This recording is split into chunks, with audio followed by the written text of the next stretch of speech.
But for you, you're not losing a kidney. And this is something that just blew my mind. I had no idea that the process was that you just add in essentially a third kidney to your low functioning kidneys, and they don't remove any of it. Do I have that right? You have it correct. So you have 3 kidneys currently, is that right? I have 1.5 really that works, but yes. Wow. But there are 3 kidneys floating around in there. So if we started calling you triple kidney, you'd be okay. That would be inaccurate. I have more organs than the average person.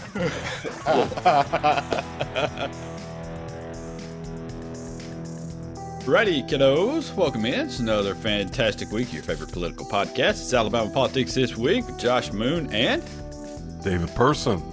How are you, Dave? Feeling good, man. How about you? Too bad, not too bad. A little bit of sadness around these parts. I mean, we're headed back from a long stay at the beach. So the little one is, she's gonna go. She spent all these last few weeks with her grandparents and her little cousins and stuff, and playing around with her friends that they meet and stuff. And so that's a little bit of that is gone. And so we got to start back to school and this whole grind of everyday life things. So you feel bad for her and another summer kind of being over. But otherwise, man, it's been great. It's been really great, and feel good, except for a tooth that is about to drive me insane. So I got a crown. That's on not cool back at the molar. beach, man. No, that's not cool and at it the just beach. came out of nowhere, man. It's just, yeah. So, anyways, we'll get it solved. It's nothing too terrible. So we'll get it fixed up.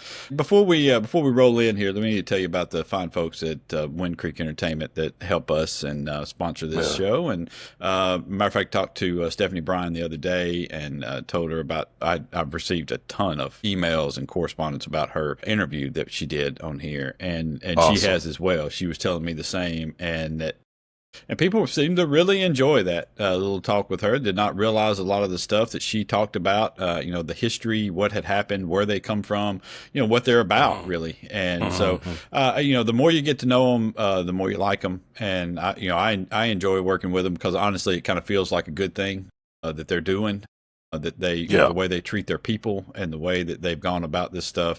People can say what they want about, the gaming and the monopoly and all this kind of stuff that, they don't really have a monopoly. There's plenty of other gaming around the state. They just do it very, very well. And they've been able to kind of capitalize on it and advance outside of the state into Chicago, Pennsylvania, the islands, the Love Life, which I keep pitching that we need. People just don't know enough about those island resorts that they have. And they really need to put a podcast down there for a couple of weeks, and let people just see around. We need to keep pushing that. Yeah, because that's critical to Wind Creek Entertainment's overall development. That's what I keep saying. They need to do some podcast episodes. Yes. From the Caribbean. That is just, I think that's essential. I do not disagree. I think it is essential. You should. People just don't realize what's going on down there, and the way to bring that out is a good homespun podcast. Perfect. I mean, you listen, I know 2 guys who would be willing, possibly taking some guests along with them to experience it. Yes. And we get all perspectives. Out of this sort of thing. That's right. But listen, until you get down to the islands, enjoy the resorts around here in Wetumpka, Montgomery, and Natmore. Break up your trips to the beach, break up your trips to football games. Have some fun. Listen, it's a nice place plenty of places to sit around, have some good food, watch ball games in the fall. Football season is coming before we know it. I got the notifications today that I got to start paying people for my random fantasy and survivor pools and all the other nonsense I put money into during football season that I love. So, but listen, go and break and do it. They are the best. Hey, check them out. And let me also say, let me give them some kudos. The Alabama State Black Chamber of Commerce had its annual, I'll call it conference. This just a few weeks ago. And from what I understand, I wasn't able to make it due to some other things going on, but from what I understand, they got rave reviews. Wind Creek Entertainment got rave reviews for their presentation, their presence there at the Alabama State Black Chamber of Commerce. And from what I understand, they plan to deepen their relationship with that Nice. organization. And I'm on the board of that organization. And I'll probably be mentioning something about the deepening of that relationship probably in the next podcast. Oh, But good deal. again, I want to give them kudos, and I want to thank them, Stephanie and Kay and Kay, who runs the Wetumpka Resort and Casino, and just our whole organization for their commitment to the Alabama State Black Chamber. Yeah, that's this thing that I've learned, from just our little brief time working with them is that, man, they do things the right way. It's a big thing for them, is they want to make sure everything is done the right way. They want you to remember the experience that you have with them as a positive, no matter what it is. I mean, from the little kids section at the casino, which was going to be an afterthought, to now being one of the best things that brings people in around there. To just all of the other stuff that goes into it, the restaurants, the grounds, the pool, everything. And then also the relationships around the state. They treat them all kind of the same way, and they want people to kind of remember what's going on, and they want folks to think of them in a very positive way, and it shows. And so, I know we do, and we appreciate them. And so y'all check them out. Wind Creek Entertainment online. Google it up. Book you a stay. You won't regret it. I guarantee you that. All right. Let's get into it here. One place, speaking of stays, that are on the opposite end of the spectrum, Alabama prisons.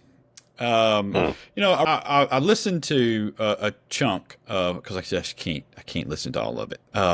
It just is so utterly depressing, and we pretend it's one of those things that we just pretend as though it's like the same with education and the care of impoverished children in the state, where we just pretend as though we don't know the answers, and we just it's just above us. Well, our prison system is the same way, and you listen to these horror stories that come out of these prisons. You listen to what's going on, continually, with what's happening in the prisons.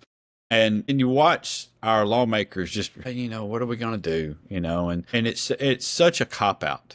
It is such an utter cop out. Chris England and a handful of other Democrats, really put some time and effort into this and try to do things the right way.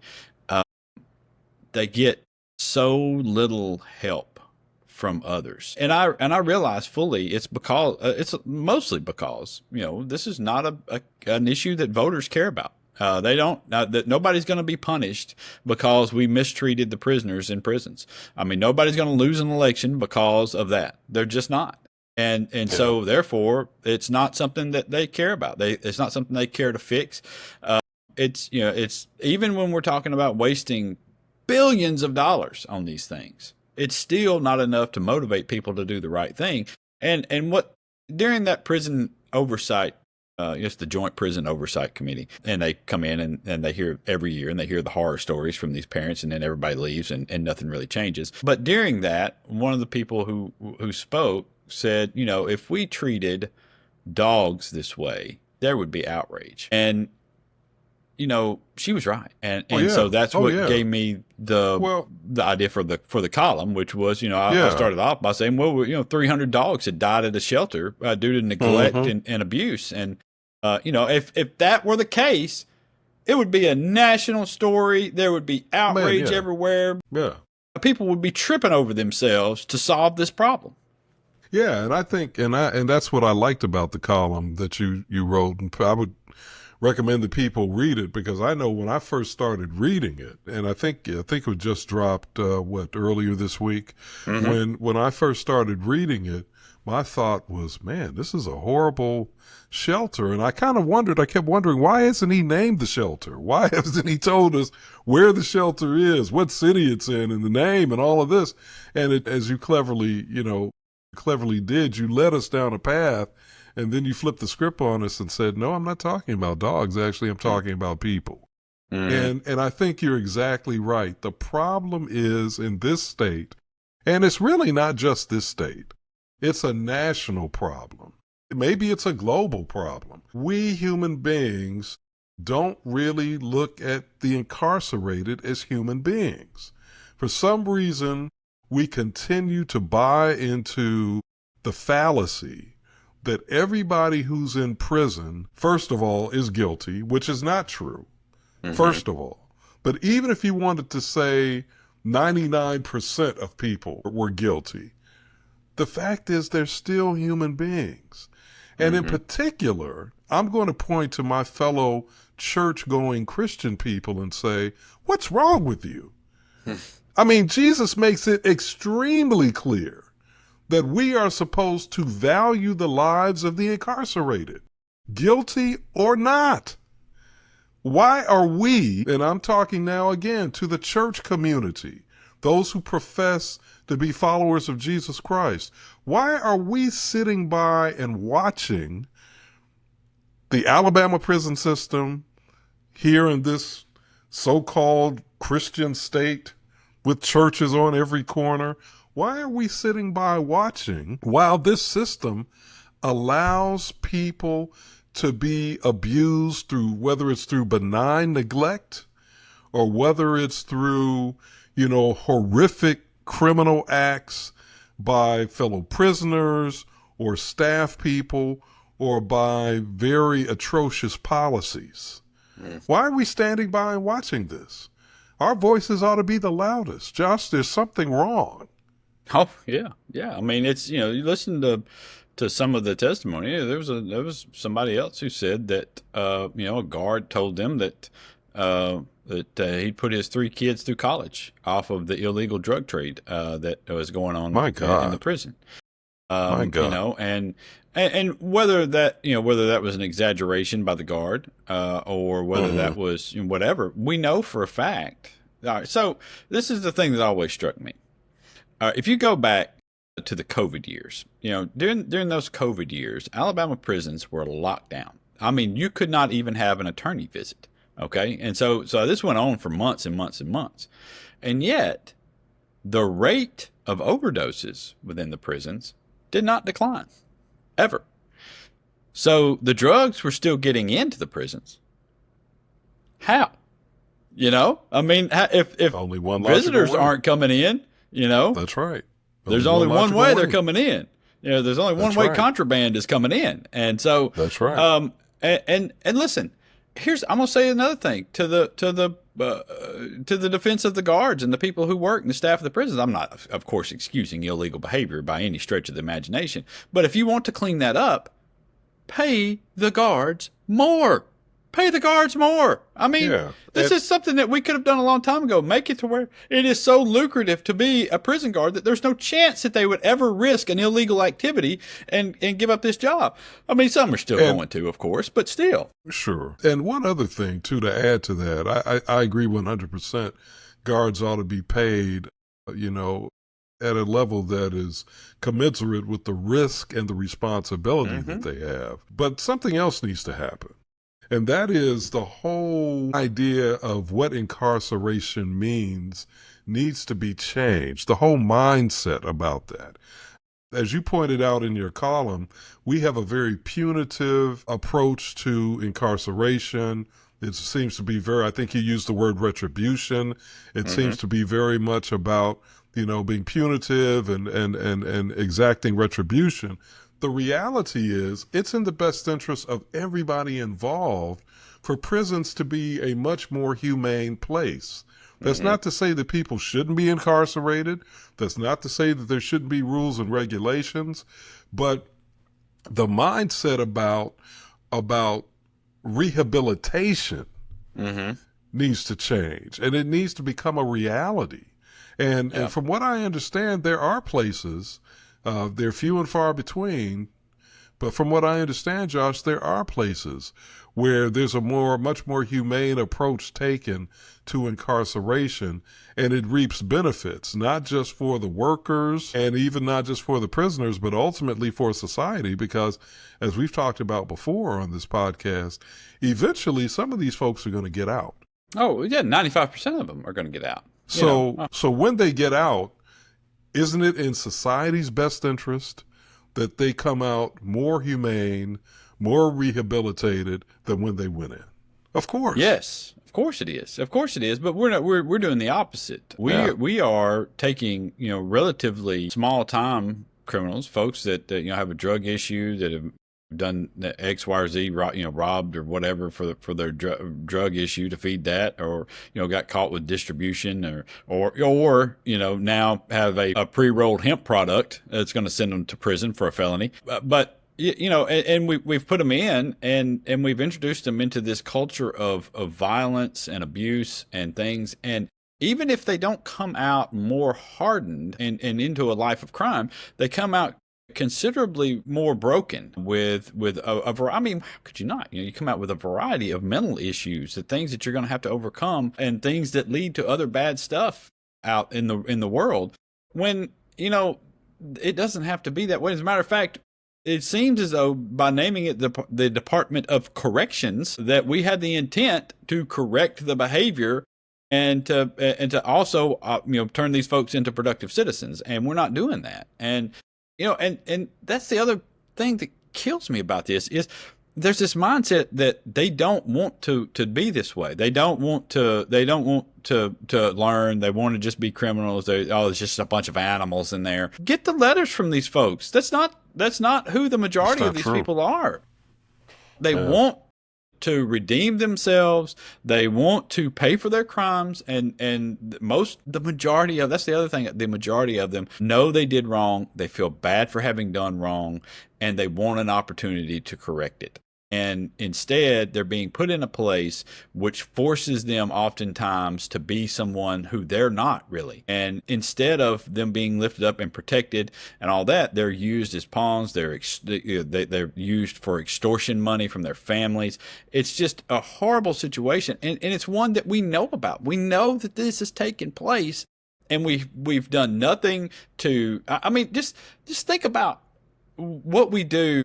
Whenever there's an outrage, I mean, Kay Ivey was very quick to replace the lady over early childhood education because there was woke material in a book somewhere that was sent out to teachers. But we've left, the Department of Corrections guy done. He was there forever, to do a horrible job. At the same time, there have been documented cases of some of the wardens at these places who are just atrocious people. I mean, it's just unbelievable. Some of the folks we put in charge, but beyond that, even if they're not, if we can't run the prison in a way that protects these folks, I mean, they're supposed to be watched every day. There's supposed to be procedures in place. There's supposed to be things that go on all the time. So if these things aren't happening, if you can't control this in any way, shape, or form, I mean, some of them just seem to. When we had Beth Shelburne on, she talked about gangs in the prison controlling the prisons. I mean, controlling them. The guards couldn't even go in certain areas, And it was, if this is the case, you have lost control of this. And those people who are in charge of those places need to be replaced, and other people put in, and you need to devote a force of of guards or whatever that needs to be upped for at least a short period of time until you get control back over these things. This is nonsense. And let me say that if we are willing to invest literally hundreds of millions of dollars in the construction of prisons, we billions, should also not hundreds of millions. We're up to $1.5 billion for one. Right. So we should be willing to invest millions of dollars. I would say maybe tens of millions of dollars in trying to create the right kind of atmosphere in these prisons and jails where people are safe and where people can truly be rehabilitated. Let me tell a quick story. Sure. True story. I'm friends with a young man who, and I say young man, he's in his, I think, mid to late 30s now, who at one point in time was being held in one of the jails here in North Alabama. I won't say which one. I had watched this young man grow up. He's a son of a pastor who is a very good friend of mine. And when I found out that he was incarcerated, being held in this jail, awaiting trial and going through the motions of court hearings and whatever else, and he was in there probably a couple of years. He was probably in this North Alabama jail for at least 2 years, I think, if not longer. I started visiting him. His father is a pastor out of state, not in the state of Alabama. So I thought, this is my friend, and I've watched this kid grow up. Let me visit him. So I would visit him. I remember distinctly one time that I went to visit him. We were talking through a video monitor system, and he was drinking something in a little plastic cup in this sort of open area. And I said, "Hey, what are you drinking?" And he said, "It's best you probably don't know." That's what he said to me. I didn't say anything else. I didn't press him on it. But as I've processed that, even to this very day, I realized that he was probably drinking some kind of prison hooch. Yeah. Is what I call it. I don't know if that's still what they call, basically prison-made alcohol. But I'm thinking to myself, Josh, as we're having this conversation, he was probably drinking that in part. Now, this kid didn't grow up drinking because I know his family. Now, at some point, all kids do what they do and people make their choices and whatever. But I suspect that he was probably drinking that prison hooch in part because, cope with that environment. You probably need a little help. And I guess the point that I'm trying to make here today is I believe, now this may not be true for every single person who's incarcerated, but I believe that for many of them, if the environment was made more humane, more productive, more constructive, if there was a conscious effort being made by the prison and jailers and wardens in this state to create that kind of environment, I believe that there would be less of a need or a desire for alcohol and drugs behind bars. Yeah. And that would also help with this trade, this illicit trade that goes on. But because they're incarcerated, and then on top of that, the environments are not productive and constructive. And I think what you and I are both saying is, and that's basically because these people are not seen as people. We're creating problems. Now, let me just finish the story by saying this, Josh. My young friend was able to get released. And he didn't have to actually serve any time beyond, I think, the time that he was in the North Alabama jail. He ended up going on work release. I bumped into him one time, and he was doing construction work, and he looked good. He looked like he was real healthy. The next time I bumped into him, about 2 years later, was in the Washington, D.C. metro area. We were both at a church-oriented event, and he was married with a child, about to get, I think he said, his real estate license. He was doing very well. Good deal. And what I think it says is, as you were saying, as I think we both have been saying, these are human beings who want to do better. They want to correct their mistakes. And if given the chance, many of them will do quite well reintegrating into society if they have a support system, and if they are given a fighting chance to really reconstruct their lives while inside, and then definitely through the support of family and friends once they're out. Yeah, it's, obviously we could spend hours and hours talking about the different things that lead to, someone going to prison. And, because obviously there's no child ever born that says, "Oh, I would like to go to jail when I grow up." No, I mean, that just doesn't happen. There are dreams and things that happen. And then somewhere along the way, there's an influence that's met, and, and the environment, it kind of shapes that individual. And, we need to obviously do a much better job in a lot of areas of introducing positive folks that shape them in different ways. And we're that's another area where we just throw our hands up and pretend like we don't know the answers when the answers are just right in front of our face all the time. Right in front of us. But the prison system itself, I've said this many times and I'm going to keep saying it. It costs as much or possibly less to run a good prison system as it does to run a bad one. And right now, waste hundreds of millions. You can say we're wasting hundreds of millions of dollars. We're wasting hundreds of millions of dollars on lawsuits and fighting with the Department of Justice, fighting over various aspects of care for these folks who are injured or who become addicted to substances while in prison that we have to pay for, and the recidivism rate that we end up having to pay for. If we did not have these problems, if we ran a good prison system, if we did the corrections in the way that we're talking about, we would not have those costs. And those costs could then go into paying the guards properly.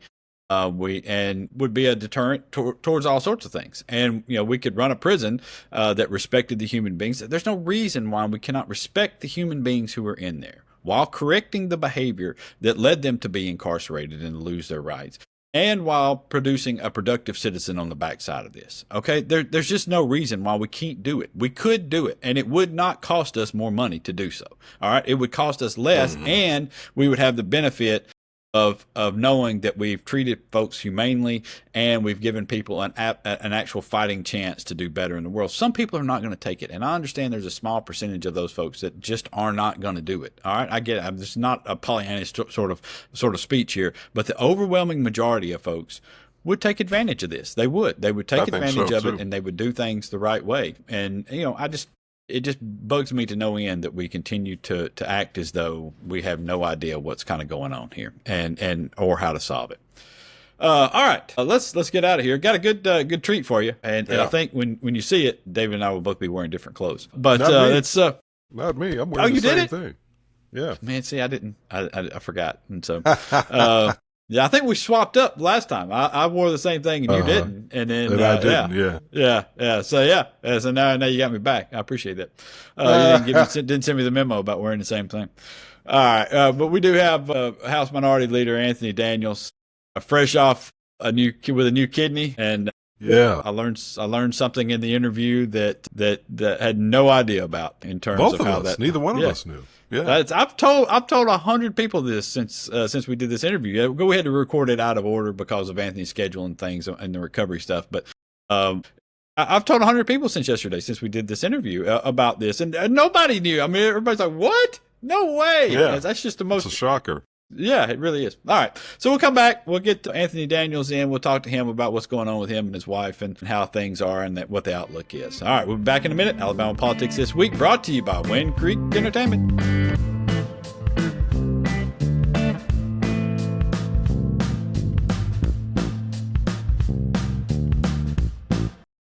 All righty. Welcome back. Alabama Politics This Week. Josh Moon, David Person. And we are happier than usual. Way happier than usual. I mean, usually we just put him on here because he needed something to talk about, and we needed the guest, and so we just got him in. But now we're really happy to have him with us, House Minority Leader Anthony Daniels. Apparently, rumors of your demise were greatly exaggerated. You've bounced back, man. How are you doing? Man, I feel pretty good. I've already done 3 miles this morning, so that's good, and got 2 more. Running or walking? Running or walking? A little light jog now. Okay, all right, very good. Light jog now. It's when you're on a lot of this anti-rejection medication, some of it forces you to kind of eat more than usual, which you hear the stories about people gaining 50, 60 pounds when they're on the prednisones. And so it makes you eat a lot more than usual. And so I just kind of decided that, right less than 24 hours after the surgery, I was, walking a little bit. And so I started progressing from there and started building up. And, when I left Birmingham, I was at, 3 to 5 miles a day, maybe 2 weeks before, or a week before I returned to Huntsville. And now, I'm doing 5, 6 miles a day, every day, 7 days a week. Wow. Nice. In order to keep the weight, it's forced me to have more of an appetite, but in order to kind of maintain the weight, I have to do that, burn it all, because it forces you to eat a whole lot, and you never are not hungry. So it's a pretty interesting dynamic. But I will tell you that I'm actually under the weight that I went in under. So I'm 198. So Josh, I got to get back up to about 210, 215 of muscle mass once I'm able to lift weights. Listen, if you need some help, just holler at me. I don't want you guys to be like, man, We could take him. Well, hey, let me back up just a second and tell everybody, just for anybody who doesn't know, I can't imagine anybody listening here doesn't know because we've mentioned it several times, that you did go through a kidney transplant surgery. Yep. Your wife, Dr. Teneshia, was kind enough to give you a kidney. It's just, I mean, an amazing kind of a story. Man, let me tell you. A lot of people didn't know that this was taking place. I mean, they seen you around, and I mean, honestly, we were having conversations up until that point, and just talking to you and seeing you, you would never think that something was gravely wrong. With what I guess. Do you have any idea kind of what happened, what led to it, and what the problems were? We're still looking into it. We're looking into all the labs that I've had over the course of the last 4 to 5 years, just kind of evaluating those labs to see were there any signs, early detections, or things that were early signs that was missed. Oftentimes when you go to the doctor and they do the labs, they're looking for the thing that you're coming there for and trying to treat it. And oftentimes a lot of the other areas are ignored because they're not in like really bad shape. But for me, it's never been mentioned. Now, I am finding out now that I have family members that have had kidney disease and have had this issue from a hereditary standpoint. I have 3 cousins right now on the Daniels side that actually are on stage 3 and stage 4 renal disease, and one cousin that actually had a transplant a couple of years ago. And so none of this exists on my mom's side. There's some, of course, other things, but when you look at it, this has been something in the family. However, from all of the physicians that I've been in contact with that have actually seen me, from UAB to Vanderbilt and to HCA and all the labs that they run, some of them think that, what expedited this and aggressiveness of this disease, they think it could be COVID, or, to be honest with you, or potentially the vaccine. Wow. Because what they're finding, even in some children, they're beginning to see kids that have had COVID or some form of the vaccine, they can't pinpoint which one, are starting to need kidneys. And so it may not be the cause of the kidney disease, but it expedites the actual aggressiveness of the disease. Because I went from 18% kidney function to 4 in 4 weeks. And so at that point, they said to me, either you get on at-home dialysis or you only have 2 weeks left. Wow. Mercy. Because mercy. Pinpointing, you go from 18 to 4 that fast. Yeah. And what we're looking at all the labs in previous years to see, did the physicians that I have, did they miss this, right? Was there early detection? If there was, why wasn't it brought to my attention? And the other question that I have is, there is medication out there to slow the process down, or adjustments that could be made when you're at 70%, 60%, 50%, right? There are ways to slow it down. And so when did it start becoming aggressive? Because I do labs every year. In fact, I was doing them every 6 months at one point, until the insurance stopped paying for all of it. So when I had to come out of pocket, I said, let me spread this out a little bit more. So some legislation coming on that. I hear you. I mean, it's a wild story. Obviously, I've talked to you about it, and and just hearing, kind of what's going on, and it's such a, I mean, because you're a healthy guy. I mean, there's no drug use, there's no anything like that in your history that would suggest, I mean, other than maybe a family history, obviously a hereditary thing. But there's no other history that would have suggested any of this stuff. And man, this thing came on so crazy fast. There was one day we were talking and laughing and joking, and it seemed like maybe a week later you called and was like, "Hey man, I'm not doing too good." And I mean, was it for you? Was it that fast? It was, because it was the first week of session. I was really fatigued. And I didn't know, I said, as a guy, we try to say, okay, maybe I just need some sleep. I'm going to take a nap or something and sleep it off. And the fatigue and the quench for thirst, to drink more fluids happened. And I'm like, it was just kind of odd.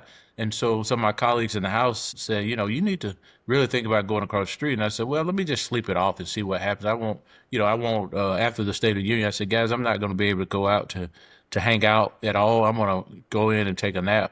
And so I'm, trying to get into bed, get some rest. The next morning I was still fatigued. I went to caucus meeting, and after that I was still tired. And then said I'm just gonna lay on my couch in my office. And Representative McCampbell and others, even the speaker, said, "Man, you need to go across the street just to get checked out." And so Representative McCampbell walked across the street with me on that Thursday morning, and they ran labs. And so I had an appointment back in Huntsville on that Friday, and they pulled the labs and the doctor's appointment. And within 15, 20 minutes of the appointment, they say, "Look, you need to go to the ER right now." Wow. And so I went, and kind of happened went from there. And the guy came to me and said, "Look, you have renal disease, and your kidney function is really low." It was 14 at that point. And then I said, he asked me, "Did you have any type of, the flu or something recently that could kind of give us these numbers, where maybe these numbers are not exactly where they need to be, but it tells us that you do have, kidney disease?"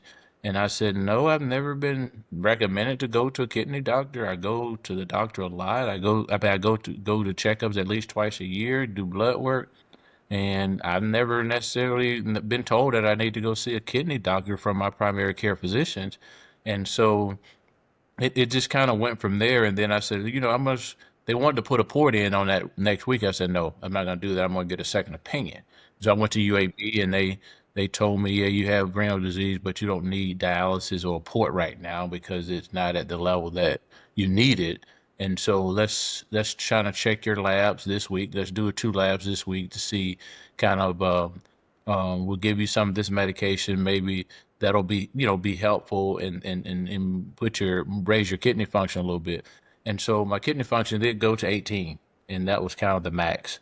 And then we were doing labs from there, and so it just happened all at once. And there's nothing to, no way for me or anyone to really explain it to me. And so once I'm done with my analysis of whether or not this was something that was happening before, it may not be aggressive. Even if it was happening, the function was declining, and it was never brought to my attention. I'm firing every physician I have. I'm just telling you. Yeah. Yeah. Well, I I don't Yeah. want to doubt make it, sure man. that other people are looking at their Yeah. labs and looking at these numbers in their labs. If something is not normal, you need to ask questions, right? And on the lab, sometimes it gives you the number, and when they go over it, you don't ask for a copy of it, right? Because from a physician, I mean, unless you're in healthcare, right? And so I think that that's an issue. But I will tell you that the surgeons at UAB, Dr. Hanaway and his team, did a phenomenal job. And I'm up and moving. They tried to slow me down. I told them, "Look, I'm not a 70-year-old that you did this surgery on, or a 60-year-old. I'm in my 40s, early 40s, and your regiment for them sitting around in the house or just putting your feet at the edge of the bed, no, that's not going to work for me." And so the next morning, what really got me, probably forced me to walk that next morning, less than 24 hours after the surgery, is that before I went in, my wife was 8 o'clock. I was supposed to be, she was at 7:30, and I was supposed to be at 8 o'clock, right after. Well, it was 10 o'clock, and they had not taken me back. So I got worried. And so I'm asking questions, and, the healthcare said, and they said, "Well, sometimes there's a delay and this, that, and the other. But we'll try to figure it out and talk, try to see if we can see, if something going on." Cause I was thinking something was wrong. Right. And so, that long. Right. And so, that kind of, when I woke up, they said that I was asking for my wife when I woke up out of the surgery. And so that evening, 4 o'clock that evening, and then that next morning, when the therapist came in, they were expecting just to put get me out, sit me up, and put my feet at the edge of the bed. I mean, on the floor. And I said, "No, I want you to take me to my wife's room." They said, "Well, can we take you in a wheelchair?" I said, "No." I said, "You just hold this, the IV bag, the pole for the IV, and you guide that." I said, and so they kind of assisted me to get down there. And then I walked back myself. And so they just said they had never seen that before in their years of doing it. Yeah, Anthony, I want to first, before I even ask you a couple of questions. I just want to say, I've known you and Teneshia for a few years now, and I am just blown away by what she's done for you. I just think it's the most amazing thing. And, I've always known her to have such a beautiful spirit, but even more so now, man. I just think it's incredible. God really blessed you, man, with an amazing wife to literally give you the gift of life. Oh, yeah, absolutely. I'm sorry, go ahead. And I think for me, from I'm just very, I mean, because I didn't want her to do it, right? Mm. And I was willing, but she didn't ask me for my permission. And she had already had the process underway the weekend that I was in the hospital. And I had already contacted doctors around the country. And so it is a blessing to have such a strong life partner, and someone that is just, just her selflessness speaks for itself. And just, just really, I'm just very blessed to have someone like that in my life. And I wish that for everyone. Yeah. Josh, ask your wife, would she give you her kidney and then get back with me? Yeah, I think I know the answer. But in all seriousness, Yeah. if it was the other way around, it would be the same way. Because Sure. that bond that we have, and I'll do anything for my wife. In fact, I would sacrifice my life for her and my children, to be honest with you. If it came down to that. That's just what I have in my spouse and in my family.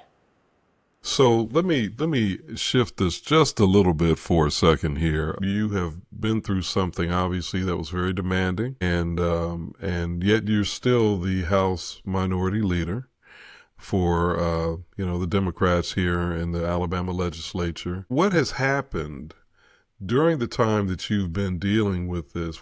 What would you say has happened in terms of good or bad for the Democrats in the legislature? What has happened? What's been going on? And how do you assess what's been going on during that time?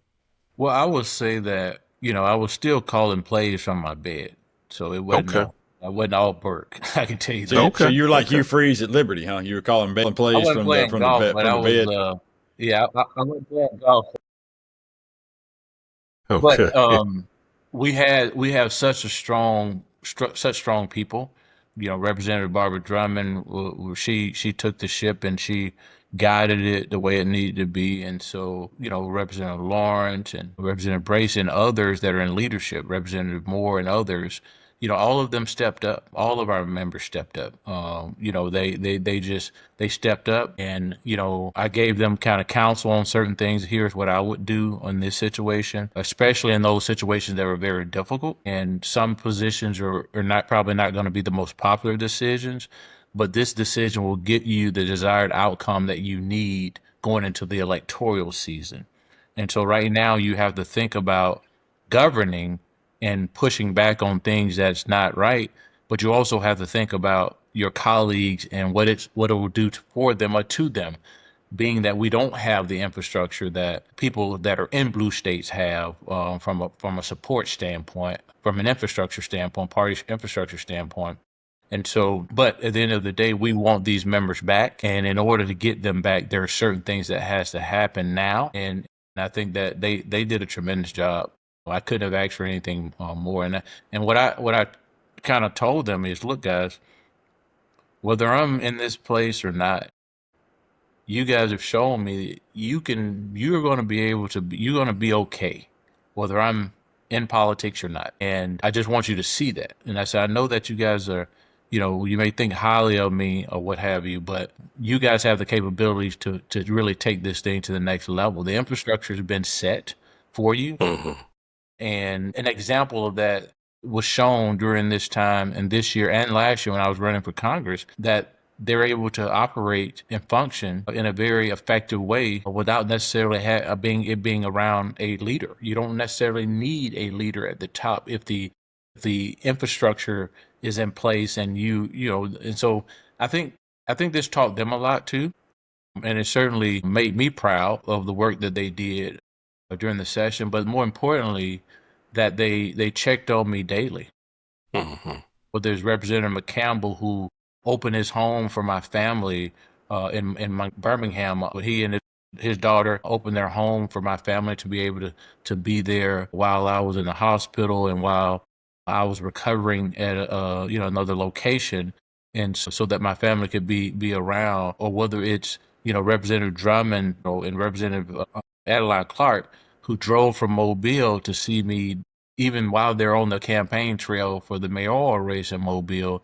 Representative Prince Chestnut and his wife coming by to see me, and different lobbyists and different organizations coming by and checking on me, and people from both parties coming to check on me. In fact, Representative Danny Garrett and I had breakfast, and Representative Scott Stadhagen came by to see me. Representative Mooney and I had lunch.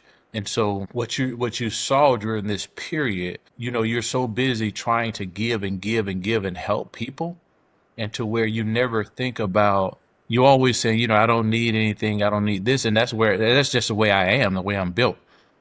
But there are people, whether it's Candace, that's my former chief of staff, who made certain that I had the fruit in my family and folks were comfortable in where they was, or folks, just folks that stepped up all across. And, the speaker called and checked on me. Like I said, people from both sides of the aisle stepped up and was very helpful.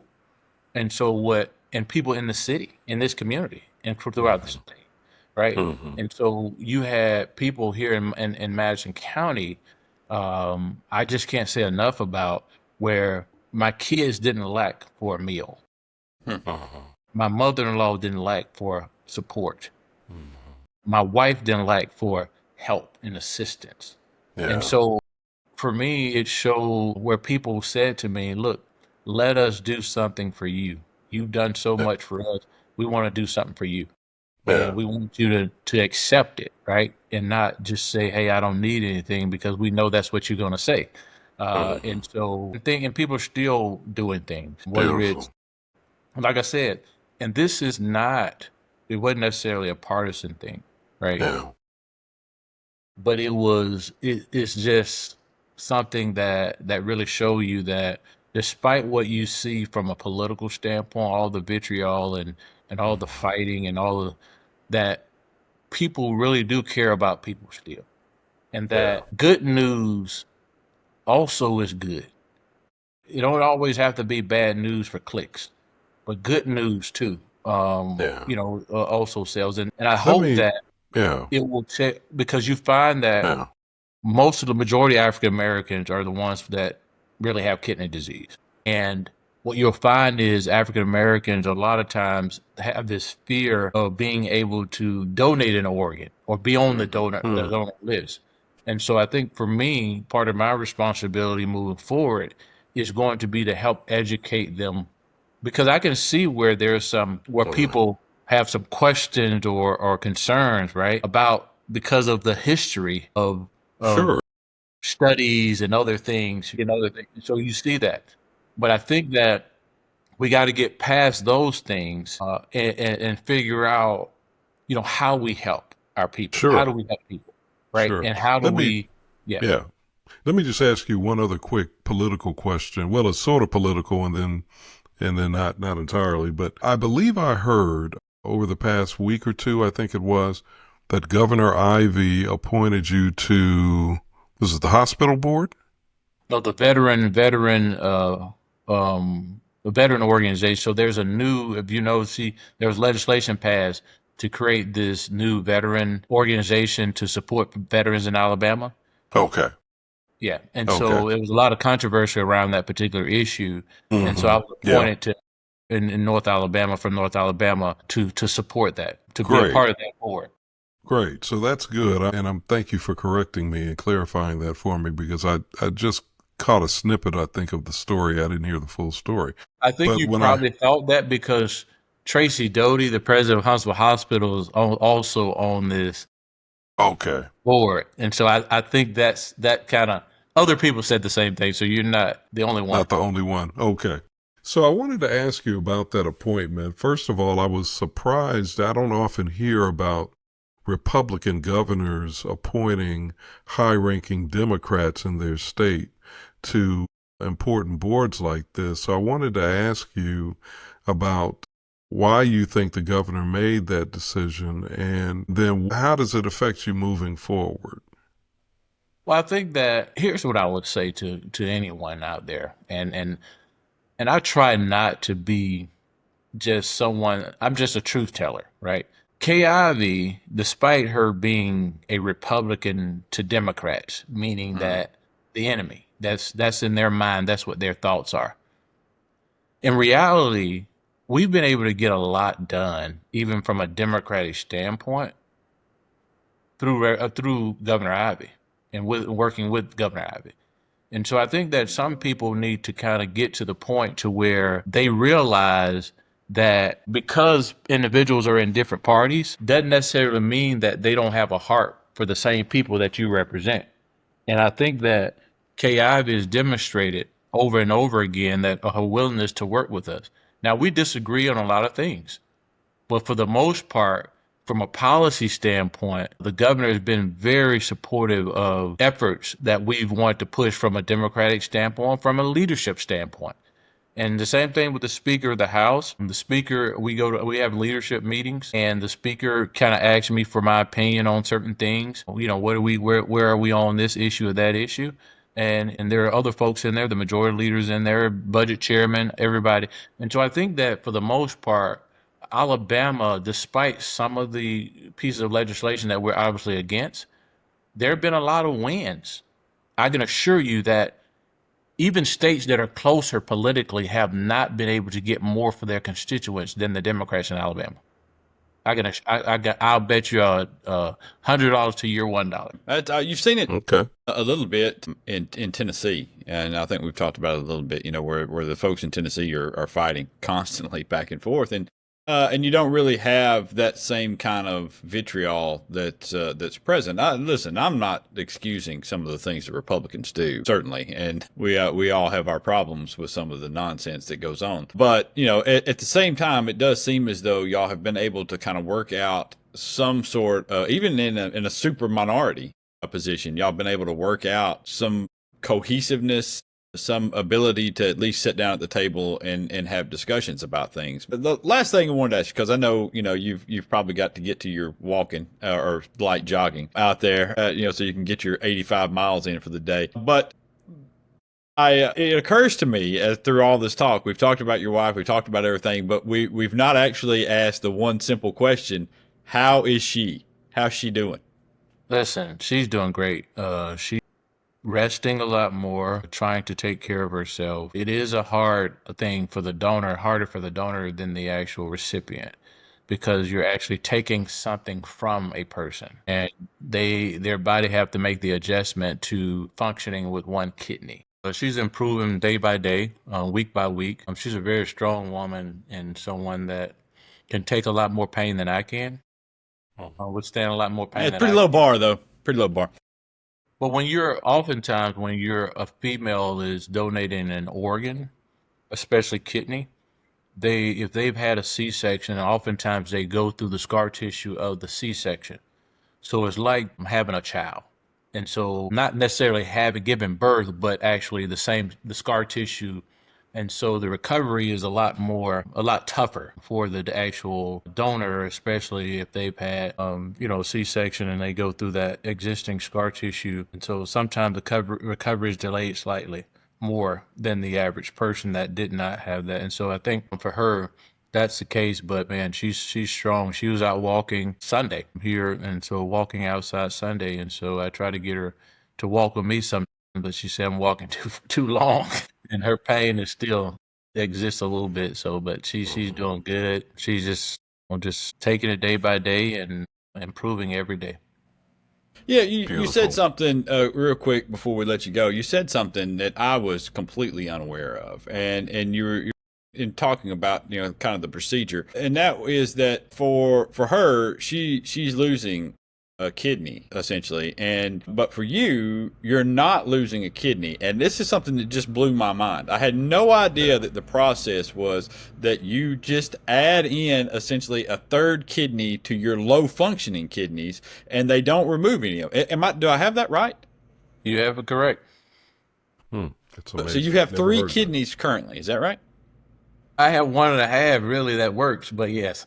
Wow. But there are three kidneys floating around in there. So if we started calling you triple kidney, you'd be okay. That would be an accurate. I have more organs than the average person. I never knew that. I never knew that's how that worked. That's really fascinating. Yeah. I would imagine that unless someone has like a cancer, kidney cancer or something, that this is the same process. They won't remove something, and you can function with one kidney anyway, but I think that and some people are born with one kidney, and so, but I don't know if they're born with three. Right. Wow. It seemed like at some point you'd run out of room. But I mean, maybe not. Maybe the kidney is just a relatively small organ, and there's plenty of space down there. Because I have people that ask me, "Did you get one kidney or two kidneys put in?" Put in, like, you can function with one kidney, so why would I risk the lives of all these people that are on this list that could get, have that other kidney to function and be greedy? I was like, no, that's not right.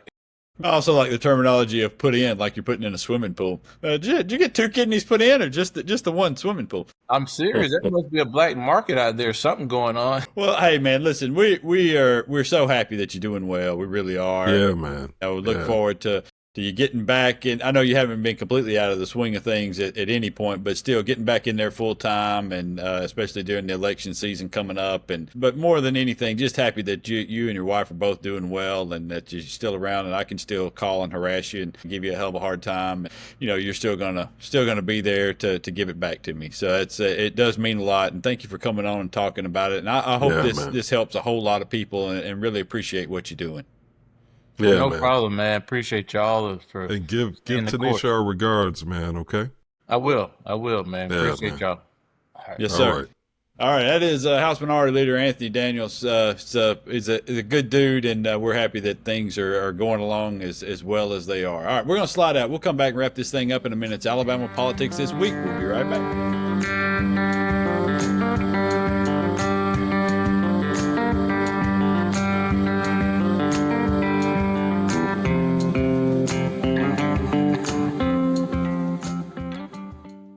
Alrighty, welcome back. Alabama Politics This Week. We've changed clothes again.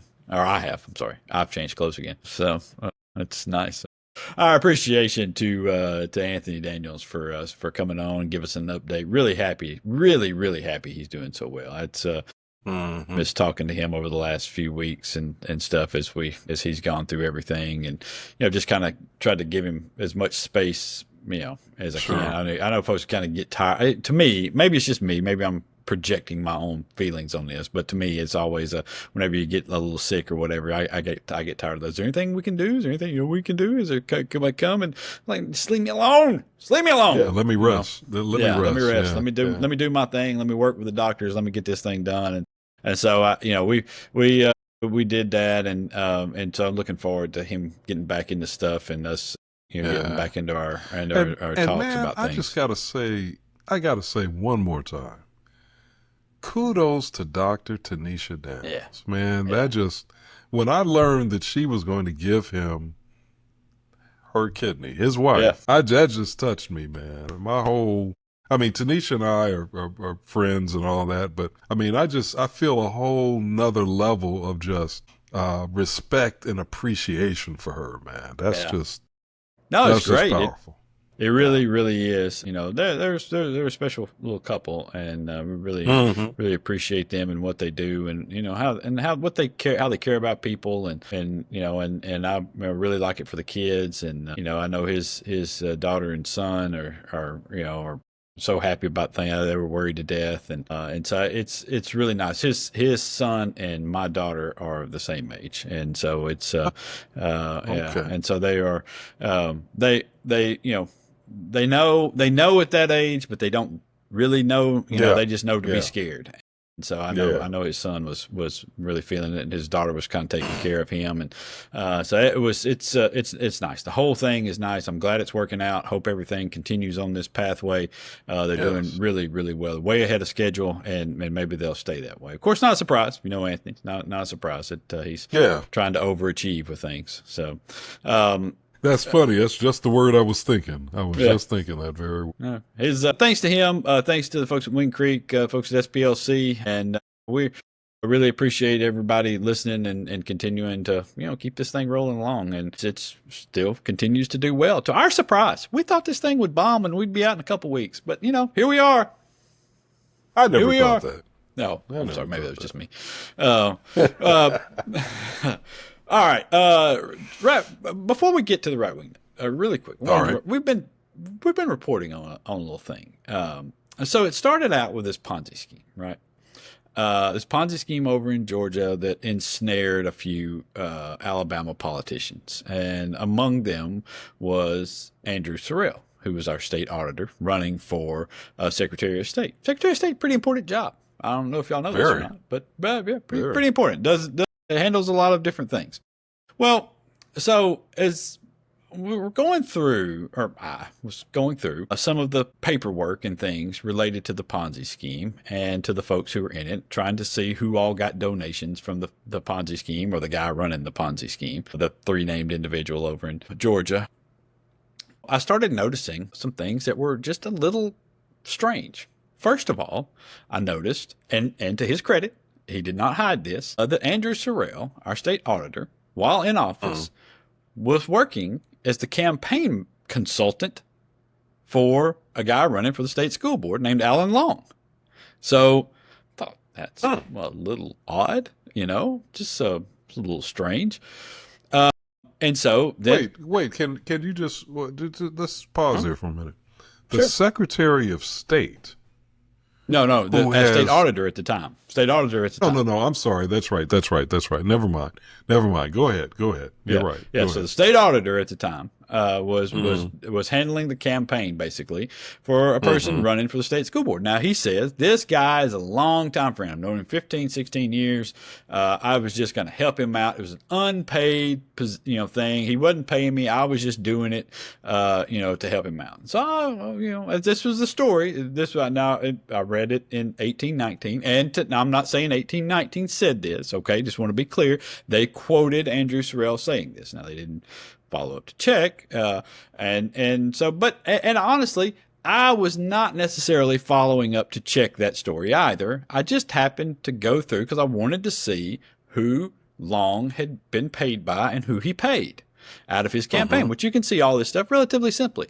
And on a state school board race like that, like the one he was in, you're only talking about 3 or 4 filings here or there. Maybe a little bit more because you have to start filing weekly at a point. And so there may have been 7 or 8 that I had to look at. But all the stuff's right there. And it's a typical, state school board race, except for the fact that somehow or another, Alan Long took in over $300,000 in donations for a state school board race, which is Wow. a Unheard really of. large amount of money. Okay. A really large amount of money for a race like that. And Well, so, isn't that unheard of, basically? I mean, I've Yeah. never heard of those kind of races at that level. I'd have to go Shouldn't and that look, count? but I don't know of anyone that has taken one in, because you got to remember, this is not a statewide race. While it's a state school Right. board, it's a district race. You're just North Right. Alabama, Northwest Alabama, I think actually. And so we're not talking about a large geographical area, and not a lot of people involved in this thing. So matter of fact, there was no Democratic challenger to this thing. So the primary was going to be it, and he took in $300,000 for the primary. Then I started noticing that he paid this one particular company over and over and over. And the name of this company was Stable Revolution, which I had never heard of. And he paid him $209,000 for advertising. And also one consulting fee in there as well. And so I was like, what is Stable Revolution? So I looked up Stable Revolution, and lo and behold, Stable Revolution was registered with the Secretary of State. Can you guess who is the only registered agent of Stable Revolution? I'm going to guess it was thought. Andrew Sorrell. Yeah, Andrew Sorrell. Yes. And so he had paid them, and now Andrew Sorrell contacted him. He said this was all to place advertising for the state school board race. $209,000 worth of this advertising. For a state school board race? But it gets even deeper, because at the same time that he was apparently paying Stable Revolution to place the ads, the campaign was also separately purchasing advertising on WHNT, WIAT, WAFF for its television ads that were being placed. So we're saying here that we're talking about they would have had to have spent $200,000 plus on digital advertising and billboards for this state school board race, for him to advertise in the North Alabama area. And I asked Sorrell, I said, well, you're just helping out a friend. Can you explain to me why it was that you needed to form your own private company to buy these ads? Why didn't you just buy it through the campaign? You could just buy it through the campaign, because he did. The campaign just bought it, So, and his only response back to me was, candidates are so busy during campaigns that they simply don't have time to buy ads like this. But somebody was buying ads for him. Yeah. Right? But I mean, already outside of whatever Sorrell's company was right. doing. Right. And so here, but all right, Sorrell also manages a PAC called Alabama Christian Citizens PAC. And that PAC donated $50,000 to Long's campaign, Alan Long's campaign.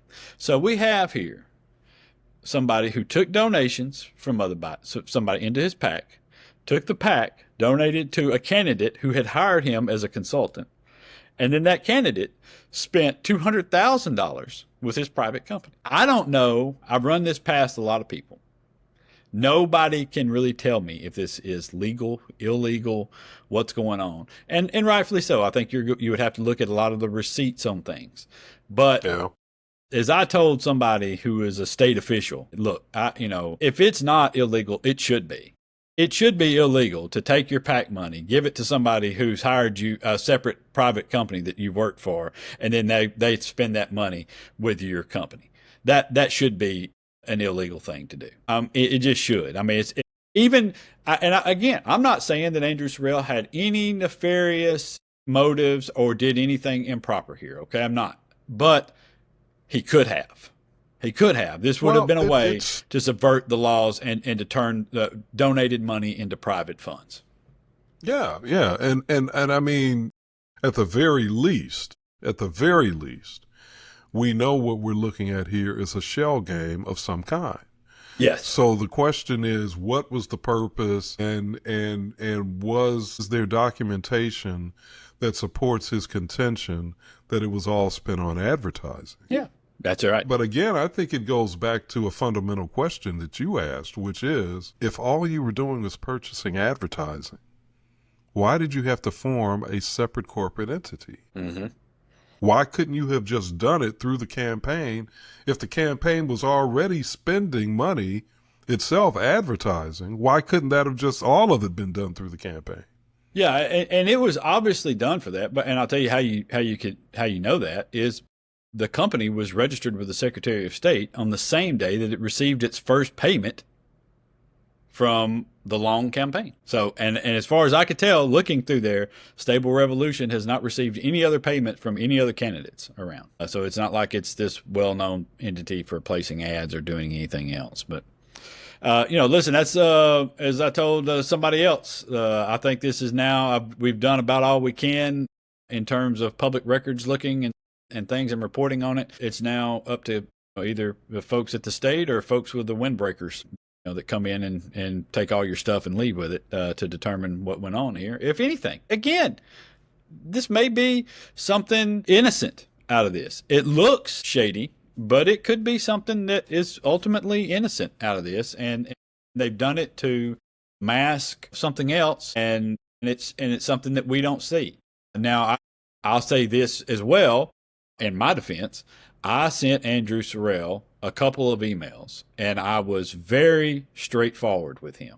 And also and was not accusing. I told him. Matter of fact, in one of the emails I sent him, I said, listen, if you've taken this as me accusing you of doing something wrong, please accept my apology for that. That was not my intent. I am simply I'm telling you how it appears to me from my perspective, and I want you to tell me where I'm wrong or how this is wrong or what was taking place here, because I don't know, and I don't know if it's illegal or not, and I want to know whether or not you believe it is illegal or why you don't think it is or who you've spoken to that's told you that it's not. And so, it was, I was pretty straight with him about all of it, including the fact that I didn't know whether or not it was illegal. And I said, I suspect that it's not. Honestly, I suspect our laws have these holes in them that have allowed this to take place legally. And so, anyways, I just, but that's great. I mean, everybody deserves the presumption of innocence, especially when there's no clear everybody deserves it, period, regardless. Yeah. Especially when there's no clear cut, just in your face, obvious kind of action that's taking place.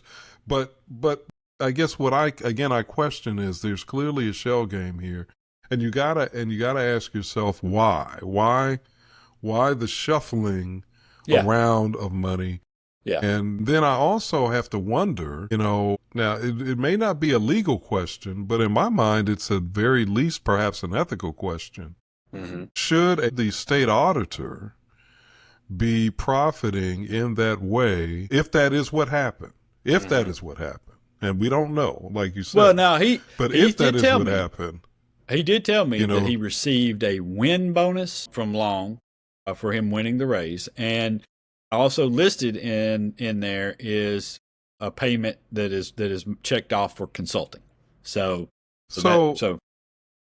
yeah, but again, Michael. Okay, so if we're talking about a small amount of money, relatively speaking, 5 figures, low 5 figures, maybe it's not a big deal.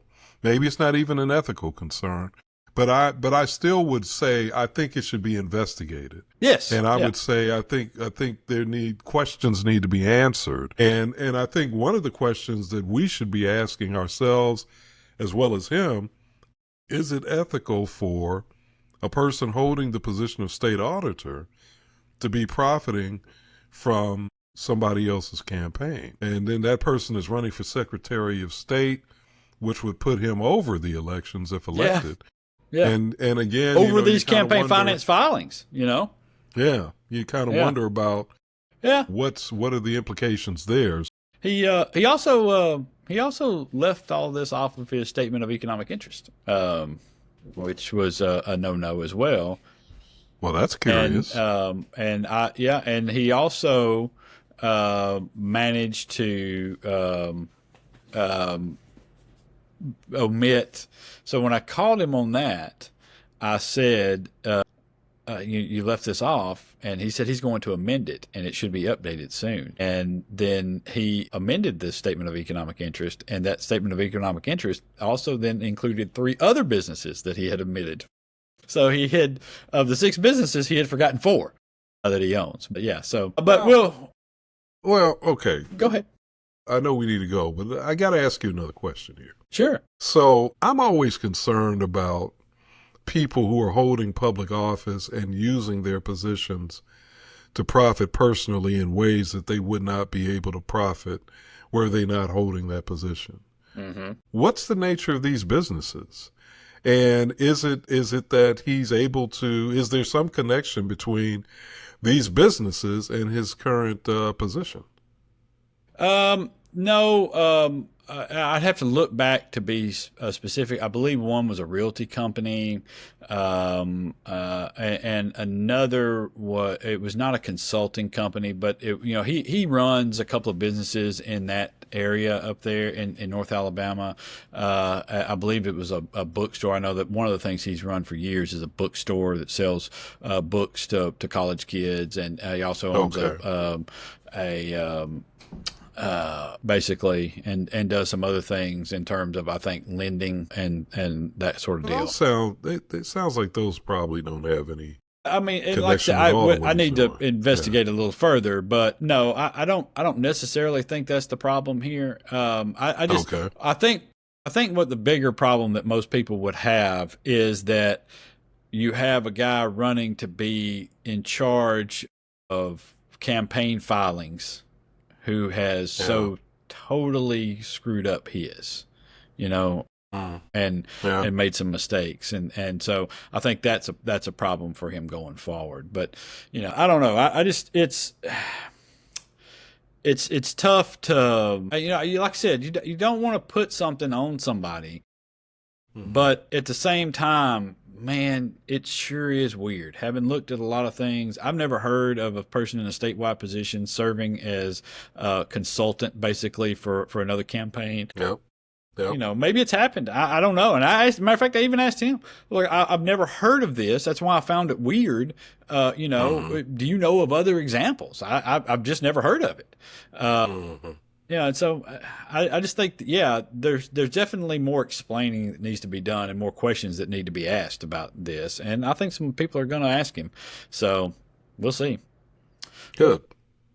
Yeah. All right. So right-wing nut. Our right-wing nut is Ernie Yarbrough, because Ernie can still not let go of the fact that you are forced to get vaccines, but to keep society healthy. He's got another bill that's coming this year that would prevent people from being ostracized from society if they do not receive their vaccines. And what he's referring to, of course, is that, I've said many times, you were not mandated to get the vaccine. You weren't required to get the COVID vaccine. You just couldn't go to certain places if you didn't get it, okay? And they did not want to let you in. And rightfully so, because, again, I'll remind all of you that 1 million people died from this. 1 million, all right? We had the highest death rate in the United States history during the COVID years, okay? I mean, this rewriting of this and pretending that we don't have to lose all of these people, it's just insanity. It's utter insanity. And not only did people die, as you said, just huge numbers of people died. How many people are walking around, with, the residual impacts of COVID? Yeah. Well, we just talked to one a few minutes ago, we thought, right? That's right, exactly. So to pretend that this is some, like you're saying, pretend that this is some, horrible inconvenience or mistreatment of people is kind of crazy. And then I also think about this, Josh. We as a society have accepted, and businesses have embraced this as well, that people should not be allowed to do something as simple as smoking in public places and spaces. So we already are, if you want to use the word ostracize or inconveniencing people, we're already doing that for people who smoke. They can't smoke anymore on planes, the public places. They have to go outside. Businesses don't allow them to smoke in their buildings anymore. So as a society, we understand there are some times when people who choose to do certain things have to face consequences that are for the betterment of everybody else. Yes. I mean, it's just the lack of decency. I'm just going to say decency. The lack of decency of this and the rewriting of it and the Monday morning quarterbacking of scientists and doctors who, at the time this was happening, we had never really experienced anything like this. Certainly in several generations of Americans, we had never experienced anything like what was taking place with COVID. Okay? And these people were doing their dead level best to take what was a horrific situation and what was leading to the deaths. Do you remember the refrigerated death trucks outside of hospitals that were hauling away the bodies because we didn't have any place to store them anymore in some of these places? Right. That's right. This was taking place, and these folks were trying to save lives. And so did some of the things that they did now do we look back and say, well, that probably wasn't necessary? We probably shouldn't have done that. Let me tell you who one of the worst ones is. Bill Maher, who's turned into a real stupid jackass over a lot of these things. And it might as well just be, a far right MAGA guy who got scared by Trump and is now so afraid that he's going to lose a few dollars that he's just bending the knee to Donald Trump all the time. But he is the worst at rewriting the history of this thing and pretending as though everybody is just not as smart as Bill Maher, and talking about this stuff. And it is, these people are some of the smartest people in the world. They are the most caring and compassionate people in the world. And what they were trying to do was offer up their best guidance to keep you safe during this time. Did some of it go overboard now that we have the benefit of hindsight? Hell yes, it did. We shouldn't have closed parks and beaches and things. We should have encouraged people to go outside more. We should have encouraged youth sports. We shouldn't have been so stringent with the schools and things like that. And all of these people, including Dr. Fauci, have said publicly and would say again that we made some mistakes doing this thing, but we were trying to keep you safe. And the idea it's like your parents, when you look back on it, your parents did some dumb shit. When you were growing up, I've done dumb shit with my daughter, then kept her from doing things that I know. Sure, we all have, yeah. Yeah, but it was all in an effort to keep people safe. That's all it was. Yeah, we weren't being malicious. We were trying to help. Nobody would. Why? Why? That's the other thing I can't get to is why would they do it? Why would they be malicious with it? What benefit did it serve them? And it didn't. Yeah. And it's just so utterly absurd. And, I don't, and people like Ernie Yarbrough that continue to push this and they don't want to have, their freedoms encroached, and are the same people who are taking the library books out because they don't know how to watch their own damn kids, and it's just, I don't know, man. It just bugs me to no end, this right-wing nonsense with this. And, well, that's why we call them right-wing nuts. That's true. Good point, David. What a way to bring me back in. All righty. You ready? I'm going to go spend my last day on the beach, if you're good. All right. Enjoy yourself. Yeah, I see evidence of a tan there, so keep it up, man. I'm going to keep going. I'm going to keep going with it. I'm going to see what I can do. I'm going to practice. I'm going to practice and do my best for the rest of the day. How about that? All right. Till next time, y'all be safe out there. Peace.